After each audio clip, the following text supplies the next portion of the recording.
আমার কাছে মাঝে মাঝে যে ইউটিউব ব্যাপারটারে একটা আশ্চর্য প্রদীপের মতো মনে হয়। মানে সেই আশ্চর্য প্রদীপের গল্প শুনতাম না, যে যা চাইতো তাই সামনে এনে হাজির করতো। ইউটিউব ব্যাপারটাও আমাদের জন্য তাই। দেখেন, যা কোনোদিন দেখি নাই, যা ভুলে গেছি, সেই সব অসাধারণ দৃশ্য, অসাধারণ মিউজিক, অসাধারণ খেলোয়াড়ি দৃশ্য সেসব চোখের সামনে নিয়ে আসে। আমি গত কদিন লেগ স্পিন নিয়েই একটু গোটাগুটি করতেছিলাম, তো ফাঁকে ফাঁকে যেটা করতেছিলাম, একটু শেন ওয়ার্নের ভিডিও দেখতেছিলাম। শেন ওয়ার্নের বিভিন্ন ম্যাচের ক্লিপিংস পাওয়া যায়, না পাওয়া যায় তো এমন কোনো জিনিস নাই। সেই সর্বকালের সেরা বল থেকে শুরু করে সবই পাওয়া যায়। তো শেন ওয়ার্নের বোলিং দেখতে দেখতে হঠাৎ করে আবার মনে পড়লো হচ্ছে শাহরিয়ার নাফিসের কথা। এখন আপনারা যারা এই প্রজন্মের, তারা ঠিক বুঝে উঠতে পারবেন না যে শেন ওয়ার্নের বোলিং দেখতে দেখতে শাহরিয়ার নাফিসের কথা কেন মনে পড়বে। আসলে শেন ওয়ার্ন বললে আমাদের প্রজন্ম পর্যন্ত, মানে 2006 পর্যন্ত যারা সজ্ঞানে বাংলাদেশের ক্রিকেট দেখছেন বা পৃথিবীর ক্রিকেট দেখছেন, তাদের শাহরিয়ার নাফিসের কথা মনে না পড়ে পারে না। কারণ এই পৃথিবীতে শেন ওয়ার্নরে শাহরিয়ার নাফিসের মতো কেউ ভোগাইতে পারে নাই, কেউ ভোগাইতে পারে নাই। শেন ওয়ার্ন আর শাহরিয়ার নাফিস, এই যে দুইটা টেস্টে যে পিটুনিটা দিছিল ফতুল্লাহ এবং চিটাগাঙে, যে একটা মহাকাব্যিক পরিস্থিতি তৈরি হয়েছিল, এটা অসাধারণ একটা ব্যাপার, অসাধারণ একটা ব্যাপার। এবং হইতেও পারতো যে ফতুল্লায় আমরা অস্ট্রেলিয়ার বিপক্ষে জিতে গেছি, মার্জিনালি ম্যাচটা হেরে গেলাম। আমার গল্পের বিষয় এটা না। আমার গল্পের বিষয় হচ্ছে এই যে শেন ওয়ার্নরে পিটুনি দেওয়া শাহরিয়ার নাফিস, সে তো আলটিমেটলি 2 বছর পরে ইতিহাস হয়ে গেল। সেই শাহরিয়ার নাফিস এই শেন ওয়ার্নরে পিটাচ্ছে, এর ভেতরে এই ঘটনাটা মনে করলে আমার একটা বিরাট রোমান্টিক গল্পের কথা মনে পড়ে। এই রোমান্টিক গল্পটা আজকে আপনাদের বলতে চাই। সেটা হচ্ছে শাহরিয়ার নাফিস, ফারুক আহমেদ, শেন ওয়ার্ন, এই যে ত্রয়ীর একটা গল্প। এর চেয়ে রোমান্টিক গল্প আমাদের দেশের ক্রিকেটে খুব একটা নাই। এই গল্পটা একটু বলতে চাই। এমনিতেই শাহরিয়ার নাফিসের কথা আসলে ফারুক ভাইয়ের কথা না এসে পারে না। শাহরিয়ার নাফিসের জীবনের নায়কও ফারুক ভাই, ভিলেনও ফারুক ভাই। সে ফারুক ভাইয়ের কথা তো আসবেই। আজকে একটু বরং এক কাজ করি, শাহরিয়ার নাফিসের জীবনটাই বলা হয়ে যাবে যখন দেখবেন এই যে এই রোমান্টিক গল্পটা বলবো। শেন ওয়ার্ন, শাহরিয়ার নাফিস এবং ফারুক ভাই। মানে শাহরিয়ার নাফিসের কথা উঠলে ফারুক ভাইয়ের কথা কেন আসবে, এটা তো মনে হয় আপনারা সবাই বোঝেন এবং জানেন যে শাহরিয়ার নাফিস হচ্ছে ফারুক ভাইয়ের খালাতো ভাই, কাজিন। এবং এইখানে ব্যাপারটা আর 10টা খালাতো ভাই দিয়ে ঠিক সবসময় আপনি ব্যাখ্যা করতে পারবেন না। এমনি আমাদের বাংলাদেশে কাজিনদের মধ্যে রিলেশন খুব ভালো থাকে, ওদের ব্যাপারটা একটু অন্যরকম। শাহরিয়ার নাফিস এমনিতে হচ্ছে বরিশালের ছেলে, কিন্তু ওর বাবা যেহেতু ডিফেন্সে চাকরি করতেন এবং বিভিন্ন জায়গায় ঘুরে ফিরে চাকরি করতেন, ফলে শাহরিয়ার নাফিসরা আসলে থাকতো ঢাকায়। শাহরিয়ার নাফিসের বন্ড ব্রট আপ ঢাকায়। বন্ড কি ঢাকায় কিনা আমি ঠিক মনে করতে পারতেছি না, কিন্তু ব্রট আপ ঢাকায়। এবং সেটা মূলত ফারুক ভাইদের টেক কেয়ারে। অ্যাজ ফারুক ভাইরা তাদের রিলেটিভ, রিলেটিভ মানে কি একদম আপন খালাতো ভাই। ফলে তাদের সঙ্গে একই বাসায় একই ছাদের তলে বড় হয়েছে। এবং বলা যায় যে ফারুক ভাইকে দেখেই শাহরিয়ার নাফিস আসলে ঠিক করছে যে আমার ক্রিকেটার হইতে হবে। পরে তো যেটা হয়েছে যে 3টা রত্ন হয়েছিল, 3টা রত্ন হয়েছিল, আবির, আবিদ আর আকিফ। 3টা রত্ন হয়েছিল, 3টা ন্যাশনাল টিমে প্রতিনিধিত্ব করছে। একটা তো আবিরের কথা তো জানেনি, মানে শাহরিয়ার নাফিস ন্যাশনাল টিমে কি করছে। আর ছোট 2 ভাই আন্ডার 19 খেলছে। শেষ পর্যন্ত ওই দুটো ভাই ক্রিকেট ছেড়েই দিল, ছেড়ে বিদেশে চলে গেল। আর বড় ভাই তো শাহরিয়ার নাফিস, সেও অকালে ক্রিকেট থেকে আসলে দূরে সরে গেল। কিন্তু হতে পারতো যে 3টা ভাই আসলে একসঙ্গে ন্যাশনাল টিমে খেলতেছে। 3টা ভাই অসামান্য প্রতিভাধর, অসামান্য প্রতিভাধর এবং খুবই ড্যাশিং ব্যাটসম্যান 3টা ভাই। ওদের 3বার ক্রিকেটে আসার ক্রোনোলজিটা তো বোঝেনি যে আবিররে দেখে, মানে শাহরিয়ার নাফিসরে দেখে পরের 2টা আসছে। কিন্তু আবির আসছে হচ্ছে ফারুক ভাইরে দেখে। আবির যখন ছোট তখন তো ফারুক ভাই দেশ কাঁপাচ্ছে। এমনিতে আজকে হয়তো আপনারা যেটা করেন, যে এটা আমার মানে মাঝে মাঝে খুব হাস্যকরও লাগে, মাঝে মাঝে রাগও লাগে। আপনারা নান্নু, ফারুক এদেরকে এখনকার জীবন দিয়ে জাজ করতে চান। নান্নু, ফারুক, বুলবুল এরা ভাই আমাদের জন্য মোর দ্যান লিজেন্ড। এবং ওই সময় যে দাপটের সঙ্গে ক্রিকেটটা খেলছে, হয়তো এখনকার মতো সুযোগ সুবিধা পেলে এখনকার অনেক নামজাদা তারকার চেয়ে বেশি করতে পারতো। ইন্টারন্যাশনাল তো খেলার সুযোগই পেত না। আপনারা তাদের ইন্টারন্যাশনাল ছক্কা, ইন্টারন্যাশনাল অ্যাভারেজ এটা দিয়ে বোঝার চেষ্টা করেন। এটা খুব চাইল্ডিশ ব্যাপার। যাই হোক, কোথা থেকে কোথায় যাই, ফারুক ভাই সে সময় দাপটের সঙ্গে ঢাকায় ক্রিকেট খেলতেছে। ফলে ফারুক ভাইয়ের বাসায় থাকা পিচ্চি আবির ক্রিকেটে আকৃষ্ট হবে, এতে কোনো অবাক হওয়ার কিছু নাই। আবির যথারীতি শুরু করে দিচ্ছে এই ছোটবেলায় টুকটুক টুকটুক শুরু করে দিচ্ছে ব্যাট নিয়ে। এবং আরেকটা বড় ব্যাপার ছিল, আবিরের একটা বড় কাজ ছিল, ফারুক ভাই তো প্রচন্ড পরিশ্রমী ছিল, প্রচন্ড। এবং সেই মানে আমরা যতকাল ধরে দেখি চিরকালই ঘাটতারা, গালের একটা রক্তারা। ওই সতীর্থদের সঙ্গেও তার ঝামেলা লাগতো, প্রতিপক্ষের সঙ্গেও ঝামেলা লাগতো, ঝামেলা মানে গন্ডগোল না, তার আসলে ওই যে ঠোঁট কাটা এবং মানে একটু হেডমাস্টার টাইপের একটা ব্যাপার সেই খেলোয়াড়ি জীবন থেকেই ছিল। তো যেটা হতো যে বাসায় এসেই রেস্ট না নিয়ে ওই আবিরে দিয়ে আবার একটু নক করানো, আবিরে নক করানো, আবিরে আরো বেটার করানো, মানে ফারুক ভাইয়েরও একটা বড় টাইম আবিরের পেছনে কাটতো। ইভেন ছাদে আমার যতদূর মনে পড়ে এগুলো তো আসলে অনেক আগে আবির গল্প করছে, সব একবারে ডিটেল মনে করতে পারি না। যতদূর মনে পড়ে ছাদে আবিরের জন্য ফারুক ভাই মানে শাহরিয়ার নাফিসের জন্য, আচ্ছা আমি বারবার আবির বলতেছি, একটু ক্ষমা করবেন, কারণ এই পারিবারিক গল্প যখন বলতেছি তখন ওই নামটাই বারবার চলে আসতেছে, ওর পারিবারিক নামটাই। ওর এই ক্রিকেট আঙ্গনেও সবাই আবির হিসাবেই চিনত বা এখনো তাই চেনে। তো আবিরের জন্য ফারুক ভাই নিজের জন্য ছাদে ওই যে সুতো বেঁধে বল ঝুলায় রাখছিল, দুজনই ওইটাতে ব্যাট করতো এবং আবিরে দিয়ে সারাদিনে যতক্ষণ সময় পেত ততক্ষণ ব্যাট করাতো, যেটার আউটপুট আমরা পরে তো দেখছি যে এটাতে আসলে দারুণ একটা ব্যাটসম্যান জন্মাইছে। কিন্তু ফারুক ভাইয়ের আবিরে ক্রিকেটার করে তোলা বা মানুষ করার জন্য শুধু এই অনুশীলনী শেষ কথা ছিল না। ইনফ্যাক্ট তখনকার ক্রিকেটাররা আপনারা জানেন, আমি আগেও একদিন বলছি, তখনকার ক্রিকেটাররা আসতো ইউনিভার্সিটি থেকে, এরা একাধারে প্রচন্ড পড়ুয়া হতো, প্রচন্ড ক্রিকেট ফলোয়ার হতো এবং প্রচন্ড পরিশ্রমী ক্রিকেটার হতো। ফলে এদের একটা বড় কাজ ছিল দিন দুনিয়ার যেখানেই টেস্ট হোক, বাকি সব খেলা যেমন তেমন, দিন দুনিয়ার যেখানেই টেস্ট হোক রাত জেগে ভোর রাতে উঠে যে সময় টেস্ট হবে দেখতে হবে। এখন এই সময়ে একটা ঘটনা ঘটলো, ওই যে আবিরে জোর করে ফারুক ভাই ধরে এনে পাশে বসাইতো, খেলা দেখ, বসে বসে খেলা দেখ, শুধু ওই যে ব্যাট চালাবি আর মাঠে দৌড়াদৌড়ি করবি ওইতে ক্রিকেটার হবি, জীবনেও না, পড়তে হবে এবং খেলা দেখতে হবে। ওরকম অস্ট্রেলিয়ার একটা ম্যাচ একেবারে মাঝ রাতে ফারুক ভাই আবিরে ঠেলে তুলছে, আয় খেলা দেখ, অস্ট্রেলিয়ার খেলা চলতেছে। আবির একদম খুব মানে ঘুম ভরা চোখে আসে ফারুক ভাইয়ের পাশে বসে সম্ভবত ঢুলতেছে, কিন্তু শেরওয়ান বল করতেছে। ফারুক ভাই তো স্বাভাবিকভাবে ওই জেনারেশনের সবাই, ফারুক ভাইরা তো বটেই, আমরাও, শেরওয়ান বল করতেছে মানে তো মনে হচ্ছে যে একটা যজ্ঞ হচ্ছে, ওটার দিকে সবার এরকম চোখ দিয়ে তাকায় থাকতে হবে, কেউ যদি চোখ সরায় সেটা পাপ, এরকম একটা ব্যাপার। শেরওয়ানের প্রত্যেকটা ডেলিভারি দেখতেই হবে, সেটা তো এরকম একটা ব্যাপার ছিল। আমি জিমাচ্ছে দেখে ফারুক ভাই হচ্ছে ওর মাথার উপরে চাটি মারছে, মেরে বলছে যে এই ভালো করে দেখ কে বল করতেছে বুঝিস, এটা শেরওয়ান, সর্বকালের সেরা বোলার, প্রত্যেকটা বল দেখ কিভাবে টার্ন করায়। তো আবির খানিকক্ষণ চোখ বড় বড় করে দেখে বলতেছে ভাইয়া এই বোলার পাইলে আমি ছক্কা মেরে দিতে পারি, এটা এমন কোনো বোলার না। মানে এটা বলছে আমার ধারণা শাহরিয়ার নাফিস স্রেফ এই রাগ থেকে, যে ওরে মাঝরাতে ঠেলে উঠাইছে ঘুম থেকে পিচিরে, তার উপরে আবার বলে কি একটা বোলার দেখ, ও দেখে আস্তে আস্তে বল করে। এটা আমার মনে আছে শাহরিয়ার নাফিস আমার বলতেছিল যে দাদা তখন দেখতেছি যে একটা লোক আস্তে আস্তে বল করে, আমার কাছে ভালো বোলার মানে হচ্ছে যে জোরে বল করে, অনেক দূরে দৌড়ায় আসবে আয়সা বল করবে, সে হচ্ছে ভালো বোলার। এই জায়গায় দাঁড়ায় দুই তিনবার দৌড়ায় এসে বল করে, এটা কোনো বোলার হলো? ফারুক ভাই তো ভয়াবহ খাপা খেপে গেছে, ফারুক ভাই তোমার তো ইজ্জতে লেগে গেছে, যে বলে কি 2 দিনের ছেলে সে নাকি শাহরিয়ার নাফিসের ছক্কা মারবে। তখন ফারুক ভাই বলতেছে যে জীবনে কোনোদিন যদি তুই শেরওয়ানের মুখোমুখি হয়ে শেরওয়ানের একটা 4 বা 6 মারতে পারিস, সেই দিন বুঝবো যে তুই ক্রিকেট খেলা শিখে গেছিস।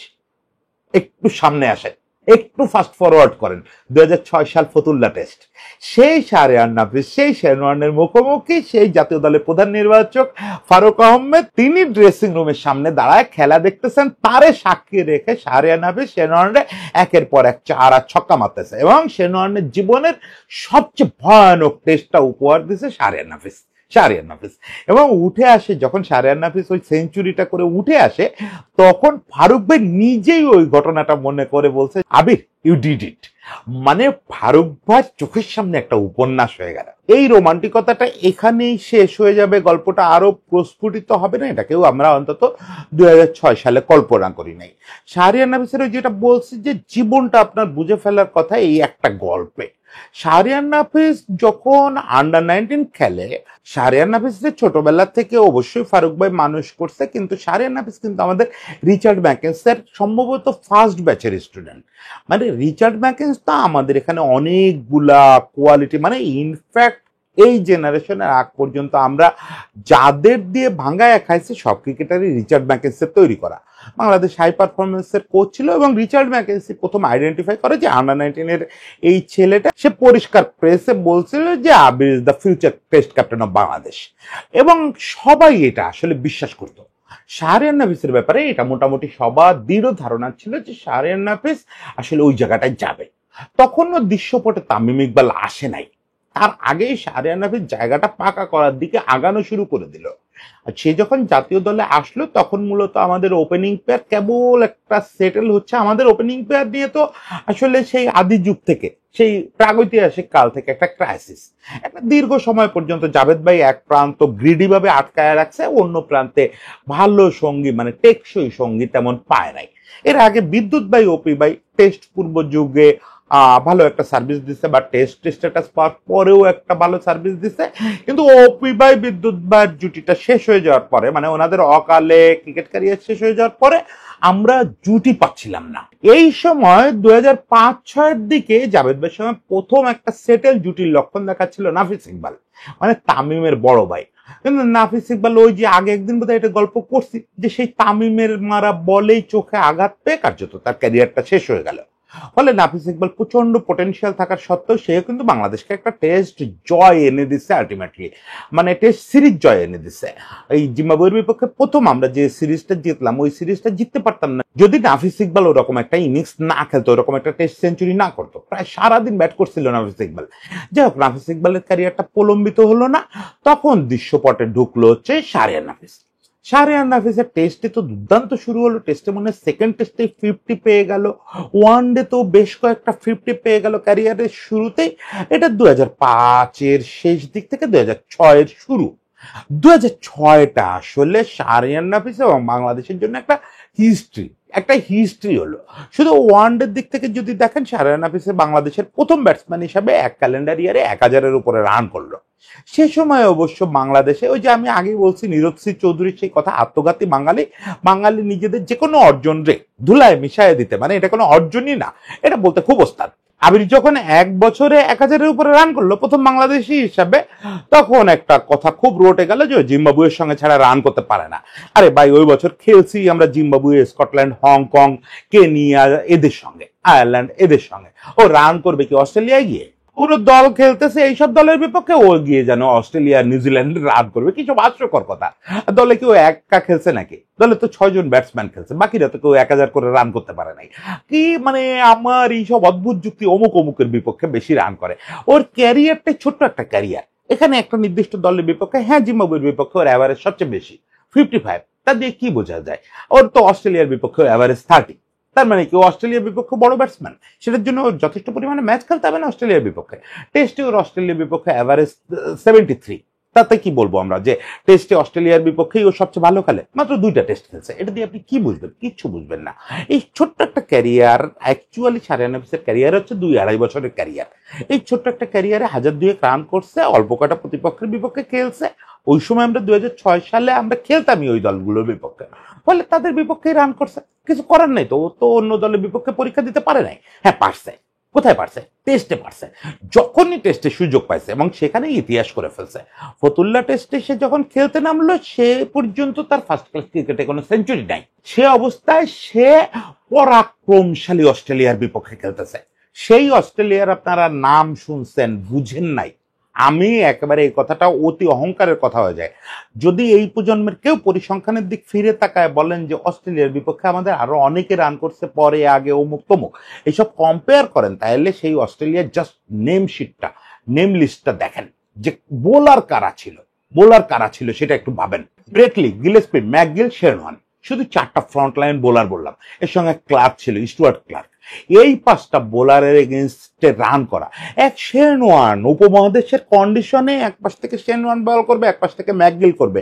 সর্বকালের সেরা 6টা লেগ স্পিনারের তালিকা করলে তার মধ্যে শুরুতে শেনওয়ানের নাম থাকবে, শেষে ম্যাকগিলের নাম থাকবে। ম্যাকগিল দুর্ভাগা ছিল, সবসময় খেলতে পারে নাই, কিন্তু সাবকন্টিনেন্টে অনেক সময় 2 স্পিনার একসঙ্গে নামায় দিত ওরা, 2 স্পিনার একসঙ্গে নেমে গেল এবং শেনওয়ান তার জীবনের বিভৎসতম অভিজ্ঞতাটার মুখোমুখি হলো। শেনওয়ান তার ক্যারিয়ারে মাত্র 3 বার 100-র উপরে রান দিয়ে উইকেটলেস রয়েছে, মাত্র 3 বার। এর ভিতরে একটা তার ক্যারিয়ারের শুরুর দিকে ওই যে আজহারউদ্দিনের সে পিটুনি, ইডেন গার্ডেনে একবারে ধুমসে পিটাইছিল আজহারউদ্দিন, এইটা ছিল একটা। 120 বা 22 রান দিয়েছিল, উইকেট পায় নাই। আরেকটা হচ্ছে শ্রীলঙ্কার এগেইনস্টে কলম্বোতে শ্রীলঙ্কার এগেইনস্টে শেন ওয়ার্নের পিটুনি খেয়ে উইকেটলেস থাকাটা আমি খুব একটা অস্বাভাবিক মনে করি না। তারপরে স্পিন সহায়ক উইকেট দু একটা পেতে পারতো, কিন্তু পিটুনি খাওয়া খুব একটা অন্যায় নাই। আর শ্রীলঙ্কার ওই সময়ের ব্যাটসম্যান যারা, তারা আসলে স্পিনারদের কলম্বোতে পাইলে পিটাবে, এটাই স্বাভাবিক। কিন্তু বাংলাদেশে যেটা ঘটলো, এটা তার ইতিহাসে কোনোদিন ঘটে নাই। এখানেও সে 100 রান দিয়ে উইকেট লেস থাকলো, কিন্তু এত রান, এই যে 100 রান, সেটা দিচ্ছে হচ্ছে 5+ ইকোনমিতে, 5+। ওভার প্রতি রান খরচ করছে 5+। শেন ওয়ার্ন তার জীবনে ওভার প্রতি 5 বা তার বেশি রান খরচ করছেই মাত্র 7 কি 8 বার, সম্ভবত 7 বার। এর মধ্যে সে কখনোই 6 ওভারের বেশি বল করে নাই। মানে এমন সব সময় সে 5-এর উপরে রান দিচ্ছে যেসব সময় তাকে আসলে 6 ওভারের বেশি বল করতে হয় নাই। পূর্ণ ইনিংসে সে কখনোই 5-এর উপরে রান ব্যয় করে নাই, এবং সেই 5-এর উপরে রান ব্যয় করে আবার উইকেটলেস 100 রান খরচ করে ফেলছে, ইকোনমি 5-এর উপরে উইকেট পায় নাই। এটা প্রায়টুকু কৃতিত্ব আমাদের শাহরিয়ার নাফিসের। হ্যাঁ, সুমন ভাইটা শেন ওয়ার্নে ওই দিন যে পাইছে সে পিটাইছে। বাংলাদেশের ব্যাটসম্যানদের অ্যাটিটিউডে মনে হচ্ছিল যে শেন ওয়ার্নের বিপক্ষে তাদের একটা বিরাট শত্রুতা আছে, শেন ওয়ার্নে পাইলেই মারতেছে। কিন্তু শাহরিয়ার নাফিসের ব্যাপারটা এক্সট্রাঅর্ডিনারি ছিল। সুইপের পর সুইপ করতেছে, কাভার ড্রাইভের পর কাভার ড্রাইভ করতেছে। শেন ওয়ার্নে নিয়ে যে এরকম ছেলে খেলা করা যায়, আমি একটা স্টার্টস খুঁজতেছিলাম। তো আপনারা জানেন তো যে আমি তো স্টার্টস খোঁজায় বিরাট পণ্ডিত মানুষ, খুঁজে বের করতে পারি নাই যে শেন ওয়ার্নের বিপক্ষে শাহরিয়ার নাফিস কত রান নিছিল কত বলে। এটা আপনারা যারা শোনেন তারা তো অনেক স্টার্স নিয়ে কাজ করেন, যদি পারেন ওই 2টা টেস্টে চিটাঙে, কারণ পরের টেস্টেও ও 73 মারছিল শেন ওয়ার্নের পিটায়। ওই 2টা টেস্টে ও শেন ওয়ার্নের এগেইনস্টে এক্সক্লুসিভলি কত বলে কত রান করছিল, এটা একটু আমার জানতে ইচ্ছে করতেছে এই মুহূর্তে যখন এই কথাগুলো বলতেছে। আপনারা কেউ বের করতে পারলে একটু কমেন্ট বক্সে দিন, খুব ভালো লাগবে। তো যাই হোক, শেন ওয়ার্নের যে পিটাই ছিল সে ব্যাপারে তো সন্দেহ নেই, সেটার জন্য তো আর আমার স্টার্স গোটার দরকার নেই, ওটা তো চোখের সামনে দেখতে পাচ্ছি এখনো। আত্মঘাতী বাঙালির জন্য বলে রাখি, কারণ এখনই আমি জানি যে আপনাদের অনেকের হাত নিষ্পিস করতেছে, আপনারা বলবেন ফতুল্লার উইকেটে নিশ্চয়ই স্পিনারদের জন্য কিছু ছিল না। এটাও আপনাদের বলে দেই যে শেন ওয়ার্নের ওই যে উইকেটলেস ইনিংসটা, ওই ইনিংসেই অন্য পাশ থেকে স্টুয়ার্ট ম্যাকগিল 8 উইকেট মারছিল। মানে শেন ওয়ার্নের জন্য যে এখানে কিছু ছিল তো ম্যাকগিলে প্রুভ করে গেছে। আরো যদি অবিশ্বাস থেকে থাকে রফিক ভাইরে জিজ্ঞেস করতে পারেন, রফিক ভাই ওই ম্যাচে 9 উইকেট মারছিল, 5-4। ম্যাচ কিন্তু আমরা প্রায় বের করে ফেলছিলাম। একটু অফ টপিক হলো, একেবারে অফ টপিক না তো, ফতুল্লার ওই ম্যাচ নিয়ে বলতে গেলে তো এটা বলতেই হবে। ফতুল্লার ওই ম্যাচটা কিন্তু 2006 সালে হইতে পারতো, আমরা বড় দলের বিপক্ষে প্রথম জয়টা পেয়ে গেছি। অ্যাকচুয়ালি তো হতে পারতো 2003 সালে মুলতানেই হতে পারতো, সেটা হয় না। 2006 সালে কিন্তু আমরা জয়ের কাছাকাছি চলে গেছিলাম। লাস্ট ইনিংসে সম্ভবত অস্ট্রেলিয়া 300+ চেস করতে হচ্ছিল, কারণ আমাদের সেকেন্ড ইনিংসে যথারীতি কোলাপস হচ্ছিল। ওখানেও শাহরিয়ার নাফিসের 30 ওয়ার্ড একটা রান ছিল, তারপরও 300-এর উপরে চেস করতে হচ্ছিল, এবং রফিক ভাইয়ের বীরত্বে আমরা অ্যাকচুয়ালি ওদের খুব কুইক 7 উইকেট ফেলে দিয়েছিলাম। ওখান থেকে রিকি পন্টিং একা রুখে দাঁড়ালো। রিকি পন্টিং 140 সম্ভবত মেরে ম্যাচ বের করে নিল, ওরা মাত্র 3 উইকেটে জয় পেলে। এখানে যেটা মানে খুবই আফসোসের কথা সেটা হচ্ছে যে রিকি পন্টিং 50-র আশেপাশে কততে আমার ঠিক খেয়াল নাই, একটা ক্যাচ তুলে দিছিল, একদম আসমানে ক্যাচ তুলে দিছিল, জাস্ট ওই 30 গজ সার্কেলের বাইরেই ক্যাচটা ছিল। মাশরাফি প্রচন্ড একটা দৌড় দিছিল, এটা মনে করতে পারি মাশরাফি রিচের মধ্যে ছিল না, বলটা অ্যাকচুয়ালি নোম্যান্স ল্যান্ডে পড়ছিল। এর জন্য কাউরে দোষ দেওয়া যাবে না, ভাগ্য ছাড়া। As a first bowler Mashrafe তো তখন বাউন্ডারি লাইনে ফিল্ডিং করতেছে, বাউন্ডারি লাইন থেকে 30 গজের ওই জায়গাটা দৌড়ে আসতে তো সময় লাগে। হ্যাঁ, মাশরাফি পরে একাধিকবার এটা নিয়ে দুঃখ করছে যে তার আসলে শুরু করতে একটু দেরি হয়ে গেছিল, হয়তো ফ্র্যাকশন অফ সেকেন্ড যদি আগে দৌড়টা শুরু করতো তাহলে ধরে ফেলতো। না, মাশরাফি দুঃখ করে, মাশরাফি ধরতে পারে না, ধরতে পারলে ম্যাচ আমাদের ছিল, ম্যাচ আমরা বের করে ফেলতাম, কারণ রিকি পন্টিং ওই সেঞ্চুরি নামাতে পারলে তোরা কোনোভাবে ম্যাচ জিততে পারে না। তবে সুমন ভাই বারবার বলে, সুমন ভাই তো পাশেই দাঁড়ায় দেখছে, সুমন ভাই খুব কাছেই ছিল, সুমন ভাই বলে যে আপনারা কৌশিকের কথা বিশ্বাস করবেন না, কৌশিক বলে নিজের আফসোসের জন্য যে আমি আরেকটু চেষ্টা করলে ধরতে পারতাম, অ্যাকচুয়ালি পারতো না।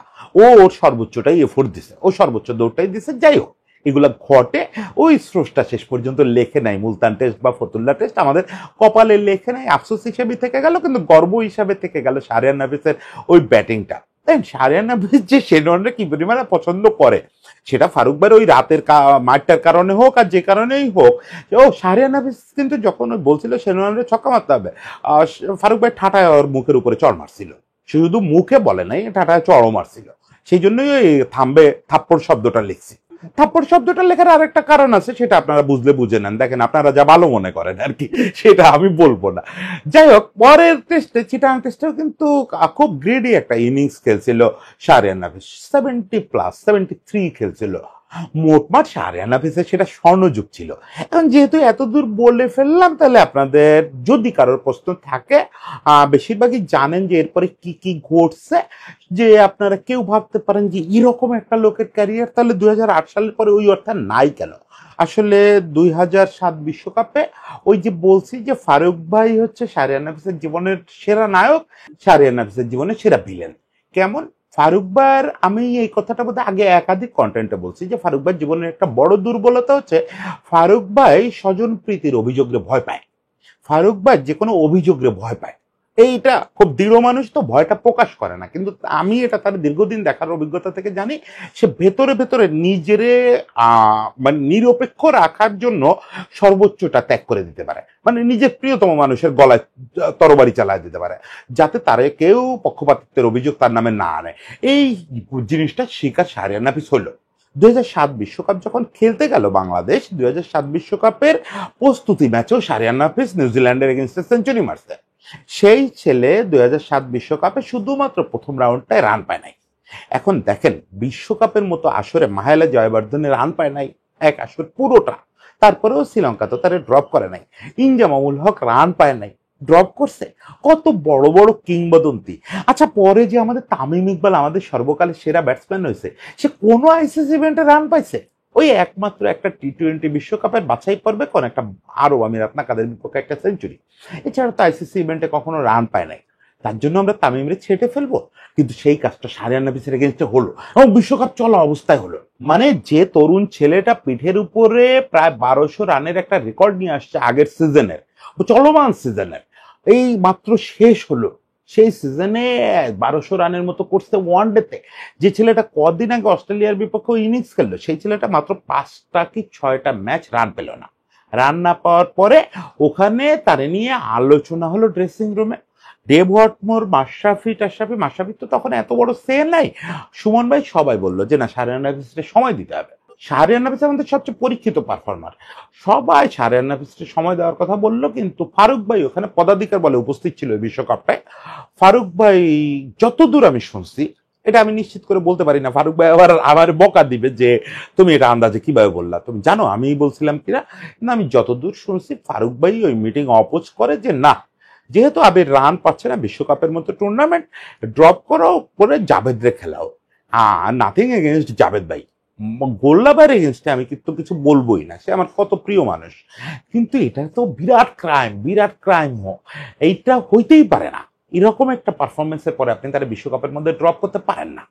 এরপর বিশ্বকাপের পরের কয়েক মাসে ইনফ্যাক্ট ওই একটা আচরণই শাহরিয়ার নাফিস এমনিতে খুব ছেলে, কিন্তু ইগোসেন্ট্রিক ছেলে, প্রচন্ড পড়াশোনা জানার ছেলে। শাহরিয়ার নাফিস হচ্ছে সেই ছেলে যে হচ্ছে নেটের পাশে বসে আমাদেরকে বাজেট বুঝাইতো। আমার মনে আছে যে একদিন শীতের দিন, বা শীতের দিনই তো হবে মনে হয়, বাজেট ঘোষণা হলো, ওদিন প্র্যাকটিস চলতেছে, নেট শেষ করে ও আসে আমাদের পাশে বসছে, তখন তো আমরা সব জড়াজড়ি করে বসতাম ওই ইনডোরে। বলতেছে যে বাজেট ঘোষণা হয়েছে, দেখছেন নাকি? আমাদের কয়েকজন সিনিয়র জার্নালিস্টও ছিলেন, কেউ আসলে আমরা কি আর বাজেটের খুব বুঝিও না, খোঁজও রাখি না। তারপর কে যেন বলছে যে হ্যাঁ, আমাদের এবার বাজেটে বোধহয় জিডিপি বাড়বে, এরকম কি একটা ফোরকাস্ট হয়েছে। সে তখন আমাদের জিনি সূচক টুচক বোঝানো শুরু করছে যে জিডিপি দিয়ে আসলে একটা দেশের সমৃদ্ধি বোঝা যায় না, এটার জন্য জিনি সূচক বুঝতে হবে। মানে সে খুব পড়ুয়া ছেলে, শুধু সে তার সাবজেক্টের পড়ুয়া না, সেই ইউনিভার্সিটিতে যে সাবজেক্টে পড়তো ওই সাবজেক্টের না, সে ক্রিকেট হিস্ট্রিরও খুব ভালো পড়ুয়া। যাই হোক, ওই যে আবার অপ্রসঙ্গে চলে যাচ্ছি। মূল ব্যাপারটা হচ্ছে খুব ইগোসেন্ট্রিক ছেলে, তো খুব লেগে গেছিল 2007 ওই ঘটনাটা। ফলে সে একটু ক্যারিয়ারটা তার ওখানে ওলট পালট হয়েছে, একটু নিজের সঙ্গে বোঝাপড়া হইতে সমস্যা হয়েছে, একই সঙ্গে একটু ফুটনোট, ওই সময় তার একটু পারিবারিক সমস্যাও যাচ্ছিল। একই সঙ্গে বাজে যে ব্যাপারটা হলো, পরবর্তী কয়েক মাসে, বিশ্বকাপের পরবর্তী কয়েক মাসে বাংলাদেশের ক্রিকেটে বেশ কিছু বাজে বাজে বাজে বাজে বাজে ডিসিশন হলো। সবগুলো ধরে ধরে না বলি, তাতে কারোর পক্ষে যাবে কারোর বিপক্ষে যাবে, ওগুলো না বলি। সুমন ভাইয়ের সঙ্গে খুব বাজে করা হলো, সুমন ভাইয়ের ডেপুটি শাহরিয়ার নাফিস তার সঙ্গে খুব বাজে করা হলো, তাদেরকে অপমানই করা হলো, নানাভাবে অপমান করা হলো। পাকিস্তানে শাহরিয়ার নাফিস রেগুলার 11 পাচ্ছিল না তখন, বিশ্বকাপের পরও সে 11 পাচ্ছিল না। পাকিস্তানে তার সঙ্গে খুবই খারাপ কাজ করা হয়েছিল, তার 11 থেকে বাদ দেওয়া হয়েছে না বলে। সে টস শিট দেখে, মানে শিট দেখে, 11 শিট দেখে জানতে পারছে যে সে খেলতেছে না। হি ওয়াজ প্রিভিয়াস ভাইস ক্যাপ্টেন। প্রোটোকল অনুযায়ী তাকে তোমার আগের রাতে জানাইতে হবে যে তুমি আগামীকালকে ম্যাচ খেলতেছো না আবির, এটা কেউ জানায় না, সে শিট দেখে জানছে। এরকম সব কাণ্ড কারখানা হয়েছে। তারপরেও আমি তার আইসিএল এর যাওয়াটাকে জাস্টিফাই করতেছি না। যেভাবেই হোক গেছে, কারোর আইসিএল এর যাওয়া আমি জাস্টিফাই করি না, কিন্তু যারা গেছে প্রত্যেকেই না এরকম সব পরিস্থিতির মধ্যে দিয়ে গেছে। মানে আমরা তো সামগ্রিকভাবে সবকিছু দেখি, ওখানে ইন্ডিভিজুয়াল কেসগুলো দেখবেন বেশিরভাগই খুব আহত হয়ে তারপরে আইসিএল এ গেছে, মানে রীতিমতো তার পিঠ দেয়ালে ঠেকে গেছিল। স্টিল আমি সুমন ভাই আর রফিক ভাই ছাড়া কারোর আইসিএল এ যাওয়া সমর্থন করি না। সুমন ভাই আর রফিক ভাইটা সমর্থন করি, কারণ হচ্ছে তাদের ইন্টারন্যাশনাল ক্যারিয়ার শেষ এবং তারা জানতো না যে এটা খেললে আইসিসি নিষেধাজ্ঞা দেবে। অ্যাকচুয়ালি তো আইসিএল খেলতে যাওয়াটা ওই সেন্স অপরাধও না, কারণ আইসিএল তো ইন্ডিয়ার একটা ঘরোয়া টুর্নামেন্ট। ইন্ডিয়ার অন্য টুর্নামেন্ট খেলতে যাওয়ার সমস্যা নেই, আইসিএল খেলতে যাওয়ার সমস্যা কেন? ইন্ডিয়ার একটা ইন্টারনাল পলিটিক্স এর কারণে আইসিসি ওইটারে নো হায়ার নিষেধাজ্ঞা দিল, ফলে আমাদের এই ছেলেগুলো হঠাৎ করে 10 বছরের নিষিদ্ধ হয়ে গেল। যাই হোক, শেষ পর্যন্ত তারা দেশে ফিরলো, তাদের নিষেধাজ্ঞা উইথড্র হলো। 2010-11 টেস্ট ওয়ানডেতে শাহরিয়ার নাফিস আবার রিকল্ড হয়েছিল, কিন্তু that was a bad time for him. যদিও আবার অস্ট্রেলিয়ার এগেনস্টে ওই সময় কিন্তু সে পরপর দুটো 50 মারছিল মিরপুরে, কিন্তু ওই দুটো সম্ভবত শাহরিয়ার নাফিসের ক্যারিয়ারের সবচেয়ে বাজে দুটো ইনিংস। শাহরিয়ার নাফিস এরকম ডিসকমফোর্টের সঙ্গে খেলতে আমি খুব একটা দেখিনি। আবার এটাও সত্যি উইকেট খুব বাজে ছিল ওই সময়ে, ওই খেলাটাই হয়তো সেরা খেলা ছিল। যাই হোক, সেটা শাহরিয়ার নাফিসের ভালো টাইম ছিল না। তারপরে ওই সময় পাকিস্তানের বিপক্ষেও একটা 90 রানের ইনিংস খেলছে টেস্টে। স্টিল আমি ওই 2011-10 যে পিরিয়ডটা, ওই শাহরিয়ার নাফিসরা আমি মনে করি না যে ফিরায় সিদ্ধান্ত নেওয়ার মতো কোনো অবস্থায় সে ছিল হচ্ছে 2014 থেকে একদম ক্যারিয়ারের শেষ পর্যন্ত। শেষটা তো হলো হঠাৎ করে বিসিবি ডাকলো ক্রিকেট অফিসে, হঠাৎ করে একদিন সকালে উঠে ওয়ার রাজ্জাক রিটায়ার করে বিসিবিতে জয়েন করলো। কিন্তু তার আগ পর্যন্ত, মানে 2014, 15, 16, 17, শাহরিয়ার নাফিস ওয়াজ বিউটি, শাহরিয়ার নাফিস ওয়াজ বিউটি, শাহরিয়ার নাফিস ওয়াজ বিউটি। কি চমৎকার ব্যাটিং করতো সে তখন। কোথায়? তখন ব্যাটিং করতে হচ্ছে ফার্স্ট ক্লাস ক্রিকেটে। শাহরিয়ার নাফিস এই সময় নিজেরে বদলায় ফেলছে। এই জিনিসটা আবার আমাদের ম্যানেজমেন্ট একদমই খেয়াল করতেছিল না। মানে শাহরিয়ার নাফিস মানে আমরা তো ধরে রাখছি যে ওয়ানডেতে জিম্বাবুয়ের বিপক্ষে অনেক রান করে, এই মিথের লাইনের উপরে সবাই বসে আছে। In the mean time Shahriar Nafees যে লঙ্গার ভার্সনের জন্য একটা বড় অ্যাসেটে পরিণত হয়ে গেছে। শাহরিয়ার নাফিস তখন যে কি বিউটিফুল ব্যাট করে লঙ্গার ভার্সনে, কি বিউটিফুল, এটা বলে বোঝানো যাবে না। আমারে কেউ আপনারা যুক্তি দিয়ে এটা বুঝাইতে পারবেন না যে শাহরিয়ার নাফিস ওই সময় কেন ডাকা হয় না আর জাতীয় দলে। এইটা কোনো যুক্তি নাই। আমি নিজে মাঠে বসে তার একাধিক ওরকম সেঞ্চুরি দেখছি, একাধিক। ফতুল্লায় দেখছি, বইকেএসপিতে গিয়ে দেখছি, মিরপুরে বসে দেখছি, কি বিউটিফুল ব্যাটিং ওই সময় করতো। একটা সিঙ্গেল ম্যাচও ডাক পেল না ওই সময় থেকে, আর কখনো ডাক পেল না। এইটার জন্য শাহরিয়ার নাফিস আরেকবার বলতে পারে যে ভাইয়াই আবার ক্যারিয়ারটা শেষ করলো। যদিও শাহরিয়ার নাফিস এই বিষয়ে কখনোই ভাইয়ার ব্যাপারে কথা বলে না, তার ভাইয়া তার কাছে পরম গুরু তুল্য। কিন্তু শাহরিয়ার নাফিস বলুক বা না বলুক, আমরা তো 2-2 4 চাইলেই মিলাইতে পারি, কারণ ওই সময় আবার প্রধান নির্বাচক ফারুক ভাই, ওই সময় আবার ফারুক ভাই প্রধান নির্বাচক হিসাবে ফিরে আসে। এখন ফারুক ভাই কি এ সময় আবার সেই স্বজনপ্রীতি সিল লাগতে পারে, এই ভয়ে শাহরিয়ার নাফিসরা ডাকলো না? আমি জানি না। ফারুক ভাই যদি এই দুটো কাজ আসলেই করে থাকে, 2007 বিশ্বকাপে স্বজনপ্রীতির সিল লাগার ভয়ে শাহরিয়ার নাফিসটা বলি দেওয়া, এবং 2014-15 এই টাইমটা শাহরিয়ার নাফিসকে আবার স্পেস না দেওয়া, এটা ফারুক ভাইয়ের জীবনে আমি মনে করি দুটো কলঙ্ক হয়ে থাকবে। যেমন বাংলাদেশকে একজন শাহরিয়ার নাফিস উপহার দেওয়ার জন্য আমরা ফারুক ভাইয়ের প্রতি কৃতজ্ঞ থাকবো, সাকিব, তামিম, মুশফিক এদের সবাই তো সে উপহার দিছে, রাজ সবাই সে উপহার দিছে, শাহরিয়ার নাফিসের সে উপহার দিছে। কিন্তু একই সঙ্গে শাহরিয়ার নাফিসের ক্যারিয়ারটা দাঁড়াইতে দিল না, সে সম্ভবত সে দাঁড়াইতে দেয় নাই। যাই হোক, ফারুক ভাই যদি এটা শোনেন, আমি আগাম ক্ষমা চেয়ে রাখতেছি, কারণ আমার হাতে কোনো প্রমাণ নাই। আপনার ভাইও শাহরিয়ার নাফিসও কখনো এই নিয়ে মন্তব্য করতে চায় না। সে বলে এটা আমাদের নিজস্ব ব্যাপার, আর এটা আমার নিয়তিটা এই ছিল। যাই হোক, সবই শেষ পর্যন্ত নিয়তের ব্যাপার, নিয়তেই আর লেখে নাই। এখন শাহরিয়ার নাফিস যা করতেছে এই ভূমিকায় সে ভালো করুক, বাংলাদেশের টপ একজন ক্রিকেট অ্যাডমিনিস্ট্রেটর হয়ে উঠুক, সেটা চাই। তবে শাহরিয়ার নাফিস যদি কোনো কারণে এই কন্টেন্ট শোনেন, তাহলে আপনার প্রতি একটু অভিমানের কথা বলে রাখি, আপনি অ্যাডমিনিস্ট্রেটর হিসাবে যতই সফল হন, হয়তো একদিন আইসিসিরও সিইও হয়ে যাবেন। বয়স কম, অলরেডি বড় পদে আছেন, হবেন, বড় বড় পদে যাবেন, ইন্টারন্যাশনাল বড় পদে যাবেন। কিন্তু আপনার, আমি যতদূর জানি, কোচিং যোগ্যতাও খুব ভালো হইতে পারতো। আপনার ক্রিকেট সেন্সটা কোনোভাবেই আপনি কাজে লাগাইতেছেন না বাংলাদেশের জন্য। কোনো একটা ক্যাপাসিটিতে যদি লাগাতে পারতেন শাহরিয়ার নাফিস, সেটা খুব উপকারে দিত। যাই হোক, শাহরিয়ার নাফিস ভালো থাকুক, বাংলাদেশের ক্রিকেট ভালো থাকুক, সবার জন্য শুভেচ্ছা।